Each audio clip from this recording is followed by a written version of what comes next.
વડોદરા મકર સંક્રાંતિ તહેવાર ધામધૂમથી ઉજવાઈ રહ્યો છે, ત્યારે પતંગના દોરાથી ગળા કપાવાની ઘટના જોવા મળી। વડોદરામાં સયાજી હોસ્પિટલમાં મકર સંક્રાંતિ તહેવારમાં વડોદરામાં ચાઇનીઝ દોરી પર પ્રતિબંધ છે અને વડોદરા પોલીસ દ્વારા લોકોને જાગૃત કરવામાં આવ્યા હતા અને બાઇક પર તાર લગાડવા માટે પણ એક પહેલ ચલાવવામાં આવી હતી। ત્યારે સયાજી હોસ્પિટલમાં સવારથી લઈને સાંજ સુધી ઘણા બધા કેસ આવ્યા હતા। કોઈ ગંભીર ઈજા જોવા મળી હતી। ઘાયલને સારવાર આપીને રજા આપી દેવામાં આવી હતી। ત્યારે વાઘોડિયા રોડમાં એક વ્યક્તિને દોરાથી ગંભીર ઈજા થઈ હતી, જેને 108માં સયાજી હોસ્પિટલમાં લાવવામાં આવ્યા હતા અને છાણી કેનાલ પાસે પતંગના દોરાથી એક યુવાન છોકરીનું ઘટના સ્થળે જ મોત નીપજ્યું હતું।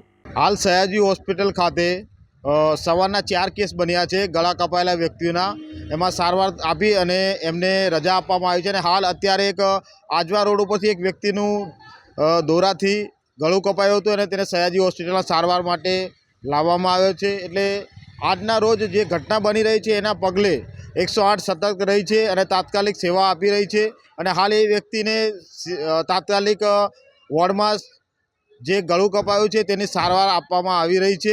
हूँ हितेन्द्र खंडवी, सयाजी हॉस्पिटल थी कमलेश राठवा। जय हिंद, जय भारत।